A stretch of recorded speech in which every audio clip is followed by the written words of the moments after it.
अगर आप थेरेपी कराने जाते हो और ओनली थेरेपिस्ट पर डिपेंड हो तो ये बहुत बड़ा मिस्टेक है। और ये मिस्टेक ऐसा है कि जहाँ पे आप अपने बच्चे में कुछ रिजल्ट भी नहीं देख सकते हैं, ना ही कुछ डेवलपमेंट देख सकते हैं, ना ही कुछ ऐसा अचीवमेंट देख सकते हैं जहाँ पे आपको फील हो कि मेरा बच्चा जिंदगी में कुछ करेगा। नमस्कार, मैं doctor Pradeep Kumar from Sadariya centre. आज मैं एक बहुत बड़े चैलेंज के बारे में बात करने वाला हूँ। डिटेल में बात करूंगा और रीजनिंग के साथ बात करूंगा ताकि आपको समझ में आ पाए थेरेपी सेंटर ले जाना और थेरेपी सेंटर के भरोसे छोड़ना अपने बच्चों को कितना बड़ा नुकसान का सौदा है। आइए स्टार्ट करते हैं। देखिए, जब भी हमारे पास बच्चे आते हैं और पेरेंट्स जब अपने बच्चों को लेकर आते हैं और बोलते हैं कि थेरेपी कराना है मुझे, फिर हम थेरेपी करते हैं, असेसमेंट करते हैं, फिर उनका गोल सेट करते हैं, कुछ प्लान उनको भी प्रोवाइड करते हैं कि होम प्लान में आपको क्या करना है। पेरेंट्स जाके पकड़कर होम प्लान को घर में फोल्ड करके वो अलमीरा में रख देता है और वो भूल जाता है कि मेरे को होम प्लान में क्या मिला था। ये चीजें जब मैं देखता हूँ ना तो मुझे लगता है कि ये इतना बड़ा मिस्टेक है। ये पेरेंट्स कर क्यों रहे हैं, क्यों नहीं समझना चाह रहे अपने बच्चों को, क्या दिक्कतें क्या चल रही है उनके साथ।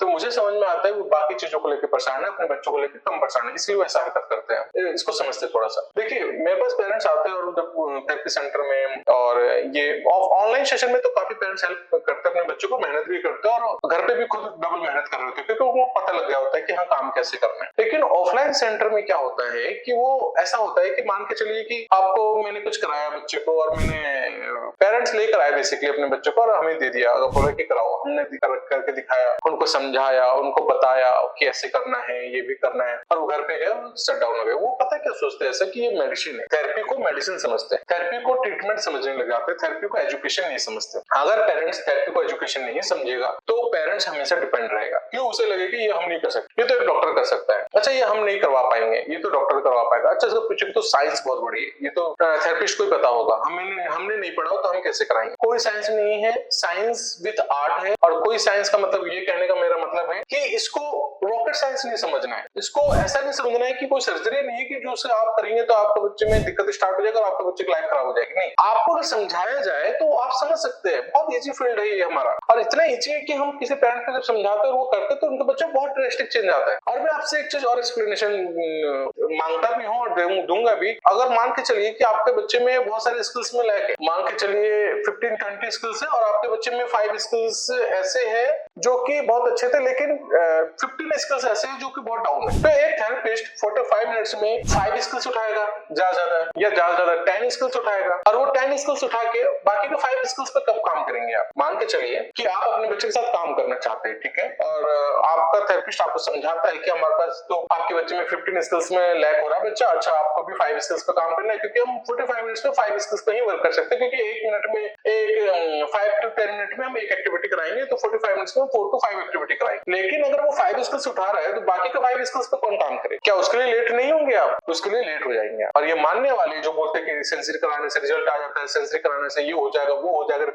रिफ्लेक्स कराने से ऐसा हो जाएगा, वैसा हो जाएगा, ये बहुत बड़ी गलती है। जो चीज समझाओगे, कहते हैं कि थाई का मसल्स बनाओगे थाई का मसल्स बनेगा, बाइसेप्स बनाओगे तो बाइसेप्स बनेगा, ट्राइसेप्स नहीं बनेगा। तो जिस पे वर्क होगा ना वही चीज इंप्रूवमेंट में जाएगी। इसको समझते हैं इस तरीके से। जैसे मान के चलिए कि आपने विजुअल परसेप्चुअल स्किल्स पे काम किया, ठीक है, और आपने देखा कि थेरेपिस्ट आपके बच्चे के विजुअल अटेंशन पे काम कर रहा है, आई हैंड कोऑर्डिनेशन पे काम कर रहा है, आपके बच्चे में आई कांटेक्ट पे काम कर रहा है, जॉइंट अटेंशन पे काम कर रहा है, विजुअल ऑडिटरी कोऑर्डिनेशन पे काम कर रहा है, ठीक है, और बाकी के स्किल्स को छोड़ रहा है, जैसे matching, discrimination, sequencing, working memory, closure, field ground, working memory और रीजनिंग, इंटीग्रेशन, क्लासिफिकेशन। इसको कौन काम करेगा? क्या 3 साल के बच्चे में ये काम नहीं होना चाहिए? क्या 3 साल का बच्चा रीजनिंग नहीं करता है? क्या 3 साल का बच्चा मेमोरी नहीं बनाता है, विजुअल मेमोरी? इस पर कौन काम करे? क्या 3 साल के बच्चे में वर्किंग मेमोरी नहीं होता? क्या 2 साल के बच्चे में फील्ड ग्राउंड नहीं होता है, लेकिन वो काम नहीं करते। क्यों? क्योंकि वो अटेंशन में घूम रहे, बाकी की चीजों को पूछ ही नहीं रहे पेरेंट, बाकी चीजें पे एनालिसिस नहीं कर रहे पेरेंट। मैं बोलता हूँ सोशल स्किल्स है, ठीक है, सोशल स्किल्स में आपने देखा कि आपका थेरेपिस्ट टर्न टेकिंग ले रहा है, आपने देखा कि शेयरिंग ले रहा है, आपने देखा कि कम्युनिकेशन ले रहा है, ठीक है, क्या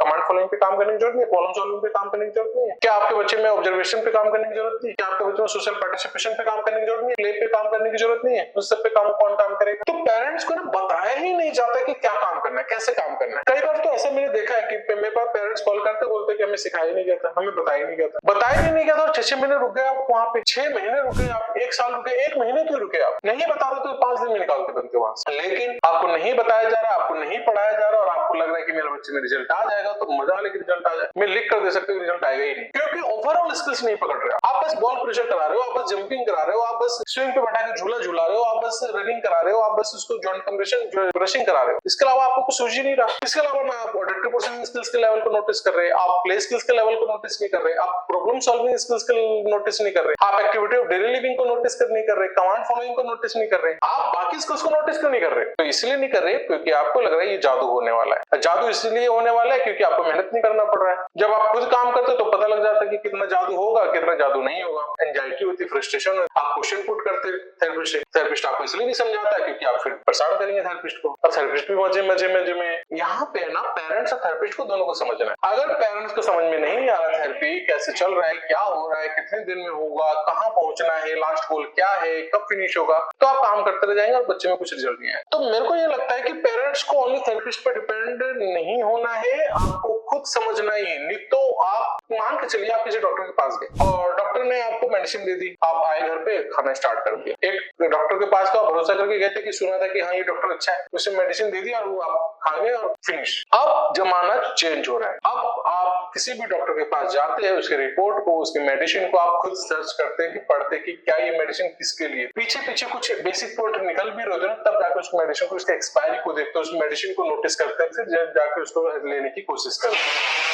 या आप एक अच्छे रिकॉग्नाइज्ड इंस्टीट्यूट में जाके जहां पे बहुत सारे बच्चों में रिजल्ट आए हैं, उन बच्चों को नोटिस कर कि हाँ इतने सारे पेरेंट्स अगर कह रहे हैं तो शायद मेरे बच्चे में भी आ जाए, तब आप आगे बढ़ जाए। तो मुझे लगता है कि आप अपने बच्चे के साथ काम कीजिए, आप अपने बच्चे के ऊपर एनालिसिस कीजिए कि किस तरीके से काम करना चाहिए, और थेरेपिस्ट के ऊपर डिपेंड नहीं होना। Thank you so much.